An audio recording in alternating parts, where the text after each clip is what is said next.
have started our series in Exodus. And just a little recap.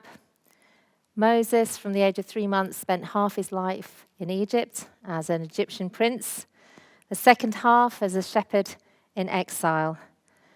And now God has revealed himself as Yahweh, the covenant-keeping, self-existent great I Am, to Moses at the burning bush. And he has commissioned him to return to Egypt and to bring out God's people.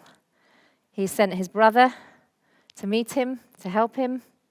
And so we have coming before Pharaoh, the great ruler of the greatest superpower of its era, 2 old men and a stick. God has heard and remembered his covenant.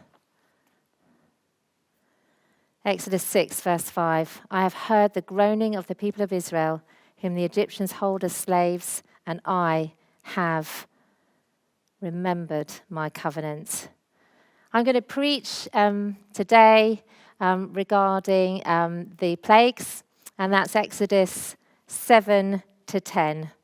And you'll be glad I'm not going to read every single verse, but we are going to start in Exodus 7. So Exodus 7. And the Lord said to Moses, See, I have made you like God to Pharaoh, and your brother Aaron shall be your prophet. You shall speak all that I command you, and your brother Aaron shall tell Pharaoh to let the people of Israel go out of his land. But I will harden Pharaoh's heart, and though I multiply my signs and wonders in the land of Egypt, Pharaoh will not listen to you. Then I will lay my hand on Egypt and bring my host, my people, the children of Israel, out of the land of Egypt by great acts of judgment. And verses 10 to 13. So Moses and Aaron went to Pharaoh and did just as the Lord commanded. Aaron cast down his staff, his stick, before Pharaoh and his servants, and it became a serpent, a snake. Then Pharaoh summoned the wise men and the sorcerers, the magicians, and they, the magicians of Egypt, also did the same by their secret arts. For each man cast down his staff, and they became serpents. But Aaron's staff swallowed up their staffs. Still Pharaoh's heart was hardened, and he would not listen to them, as the Lord said. So this is the first confrontation. Moses has come with a message to let my people go, that they may come and worship me in the desert.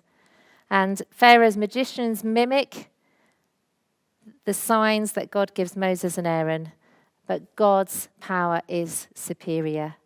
And we have here a pattern, as David Pawson says, of words followed by works, discourse followed by demonstration. And we're going to see that as we see the plagues unfold. Pharaoh had hardened his heart, so God would begin to lay a message upon message through the 10 plagues. Psalm 105 gives us a summary of the plagues. Starting at verse 24, and the Lord made his people very fruitful and made them stronger than their foes. He turned the hearts of the Egyptians to hate his people and to deal craftily with his servants.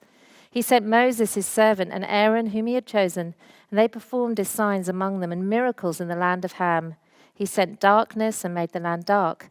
They did not rebel against his words. He turned their waters into blood and caused their fish to die. Their land swarmed with frogs, even in the chambers of their kings. He spoke, and there came swarms of flies and gnats throughout their country. He gave them hail for rain and fiery lightning bolts through their land. He struck down their vines and fig trees and shattered the trees of their country. He spoke, and the locusts came, young locusts without number, which devoured all the vegetation in the land and ate up the fruit of their ground. He struck down all the firstborn in their land, the first fruits of all their strength. And so God sends these plagues to Egypt. And what we're looking at today is the purpose of the plagues. Now, recently I was staying in Mozambique in a children's centre, and it turned out that I had 5 days on my own in the guest quarters, the kind of guest compound, and I had 5 days on my own there while other guests were coming, had come and then were going to come again. And actually, I wasn't on my own because, to my surprise, as I went into the little row of toilets that night, there was a frog just sitting on the door, very little frog, gazing up at me with beady eyes. And every day I would find the frog in a different place. One morning, I kind of step in through the door, and there's the frog on the floor, and I'm very surprised, and I jump, but also the frog jumps onto my leg, and I kicking off the frog, and eventually the frog, I think I found the frog in the toilet bowl on another morning, and then he disappeared.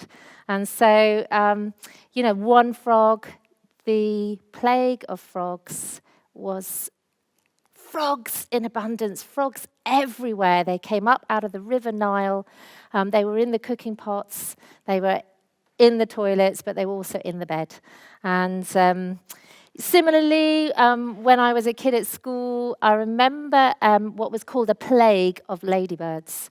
And for some reason, circumstances were very good for ladybirds that year, and there was a bumper birth of ladybirds, hatching of ladybirds, and they were everywhere. They were everywhere. Ladybirds, wherever you walked, there were ladybirds. People slipped over. This is nothing like that. These are happenings of ginormous proportions.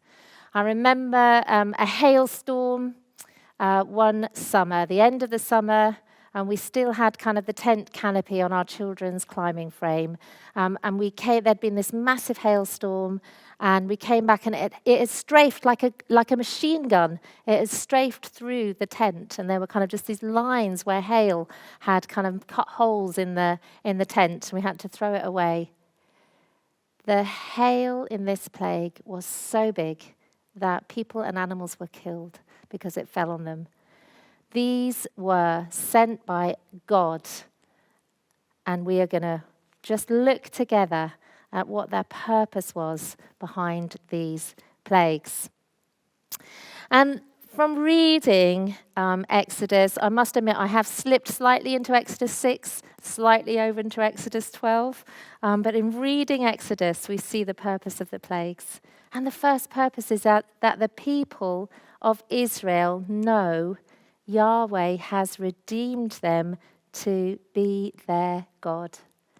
He reveals himself through the plagues, and he is rescuing his people to be their God.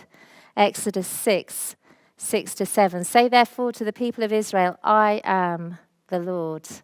I am Yahweh, and I will bring you out from under the burdens of the Egyptians, and I will deliver you from slavery to them, and I will redeem you with an outstretched arm and with great acts of judgment, the plagues. I will take you to be my people, and I will be your God. And you shall know that I am the Lord your God, who has brought you out from under the burdens of the Egyptians. So it was that the people of Egypt will know that the Lord is God. But second, it's that the Egyptians will know that Yahweh is God. And you see the progression as the plagues grow in intensity, the response of the Egyptians. Exodus 7 verse 5, the Egyptians shall know that I am the Lord when I stretch out my hand against Egypt and bring out the people of Israel from among them. Exodus 8:19, then the magicians said to Pharaoh, they're even realizing, this is the finger of God. And then Exodus 9:20, whoever, this is when God foretold the hail coming, and Moses warned people to get their workers and their animals out of the fields. Whoever feared the word of the Lord among the servants of Pharaoh hurried his slaves, his workers, and his livestock into their houses. And the people who left their workers and their livestock outside, they were all killed. And then we also see Exodus 10, verse 7. Pharaoh's servants said to him, "How long will this man be a snare to us? Let the men go, that they may serve or worship the Lord their God. Do you not yet understand that Egypt is ruined?" And finally, Exodus 12:38. This is as the people of Israel escape from Egypt and are led out of Egypt. It says, Exodus 12:38, a mixed multitude or many other people went up with them, and very much livestock, both flocks and herds. So Egyptians came and joined the people of Israel and were grafted in to the people of Israel as they were rescued and brought out. And so thirdly, it's so that Pharaoh acknowledges that Yahweh is God. And Exodus 8:22, on the day I will set apart the land of Goshen, where my people dwell. This is the fourth plague, with the plague of flies, so that no swarms of flies shall be there, that you may know. He's talking to Pharaoh that I am the Lord in the midst of the earth. And also, the plagues led to a legal release.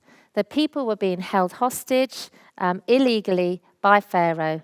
And we see a bit of a spoiler here through the Passover, the atonement, the redemption of the people through the blood, but also through the Red Sea and the death of Pharaoh and the pursuing Egyptian army. We see judgment meted out by a righteous God, and we see the legal release of his people, and that justice is served.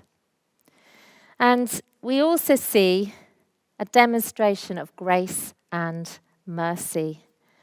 God shows his grace to demonstrate his power, but he shows it gradually. First of all, the plagues at the beginning, the river turning to blood, the frogs, these are environmental, they are inconvenient. We then get the gnats, the flies, they become irritating. The boils, very painful. And you can see that there is a ramping up of warning. This is warning. This is God's grace. It's his mercy. He is giving warning. And we also see that the plagues move on to death. Death of animals, and then finally death of the firstborn, and destruction. And we also see in that fourth plague a distinction between God's chosen people and the people of Egypt. John Piper says, the Exodus, the 10 plagues, the miraculous Red Sea crossing were to demonstrate the astonishing power of God on behalf of his freely chosen people. So God's first love is rooted in the value of his holy name. This is all for God's glory, but not in the value of his sinful people. God's rescuing hand for his people did not depend on their value, but on his name, his glory, and his choosing them. Deuteronomy 7. For you are a people holy to the Lord your God. The Lord your God has chosen you to be a people for his treasured possession out of all the peoples who are on the face of the earth. It was not because you were more in number than any other people that the Lord set his love on you and chose you, for you were the fewest of all peoples. But it's because the Lord loves you and is keeping the oath that he swore to your fathers, Abraham, Isaac, and Jacob, that the Lord has brought you out with a mighty hand and redeemed you from the house of slavery, from the hand of Pharaoh, king of Egypt. Know therefore that the Lord your God is God, the faithful God, who keeps covenant and steadfast love with those who love him and keep his commandments. So God, in his mercy, brings out the people, and in his mercy gives warning. And we also see a final judgment on the gods of Egypt. If you look at Egyptian pictures and statues and writings, all of the plagues are representing different gods, whether it is the Nile god of the river, the frog, beetles, health, the sun god, Pharaoh himself. And God was demonstrating one by one that he is the Lord, and he is the Lord Almighty, and he is God. Yahweh is God. Alistair Roberts and Andrew Wilson summarise this so well. Pharaoh, as predicted, refuses to let Israel go, and the war of the gods begins. The plagues, like many invasions, gradually escalate. They build in intensity. The early plagues affect everybody and can be reproduced by Pharaoh's magicians, whereas the later ones affect only Egypt and cannot be reproduced. But they also escalate in a literal and geographical sense. The first group of 3 plagues strikes the water and the ground. As the Nile bleeds, frogs rise up from the water and the dust turns to gnats. The second group strikes living flesh with swarms of flies, the death of livestock, and human flesh being covered in boils. The third group moves higher, up to the skies, bringing destruction through the weather, bringing locusts on the east wind, and even blackening the sun. If the ancient world were a 3-story house, the earth, the waters beneath, and the heavens above, God brought destruction to each story and humiliated the deities that governed each. The Egyptian gods were ferreted out and removed from the house like a pest or an infestation from cellar to rafter. And so, as we see from that summary, God brought judgment on the gods of Egypt. And we see here in Exodus 9 that the Lord said to Moses, "Rise up early in the morning and present yourself before Pharaoh and say to him, 'Thus says the Lord, the God of the Hebrews, let my people go that they may serve me. For this time I will send all my plagues on you yourself and your servants and your people, so that you may know that there is none like me in all the earth. For by now I could have put out my hand and struck you and your people with pestilence, and you had been cut off from the earth. But for this purpose I have raised you up, to show you my power, so that my name may be proclaimed in all the earth.' And in Exodus 12, 'For I will pass through the land of Egypt that night, and I will strike all the firstborn in the land of Egypt, both man and beast. And on all the gods of Egypt I will execute judgments. I am the Lord.'" So God demonstrates his power, his righteousness, his right to judge, and his sovereignty over the gods of Egypt and over Pharaoh himself. And so as we read these passages in scriptures, we need to ask ourselves, what is our response? We saw Pharaoh's response, and his response was to harden his heart, and God actually gave him what he wanted. God gave him the heart that he desired. And I won't go into a lot of detail about that because that's another sermon. But we also look in Revelation, and there is replication of a number of the plagues. And again, it is a God of mercy and a God of grace, giving us sinful people who have set their hearts against him time. And it is a warning with an ebb and a flow of intensity. Wars, rumors of wars, plagues, a warning to a people that when Jesus comes again, it is a time of judgment, and that time is the end of time, and the chances to have soft hearts, responsive hearts, will be gone. Deuteronomy 7 again, "The Lord your God has chosen you to be a people for his treasured possession. It is because the Lord loves you and is keeping the oath that he swore to your fathers that the Lord has brought you out with a mighty hand. That you may know, therefore, that the Lord your God is God, the faithful God who keeps covenant and steadfast love with those who love him and keep his commandments to 1,000 generations." The abundance of God's love, his mercy, his grace. But verse 10, "And repays to their face those who hate him by destroying them. He will not be slack with one who hates him. He will repay him to his face." And we see in the warning of the plagues, both in Exodus and Revelation, that the God of mercy and the God of grace is giving time. Now is the time for salvation. Now is the time to ask God to soften your heart and to save you from judgment. And so God told Moses to say to Pharaoh, let my people go. Let my people go that they may worship me. And our response with soft hearts is to worship.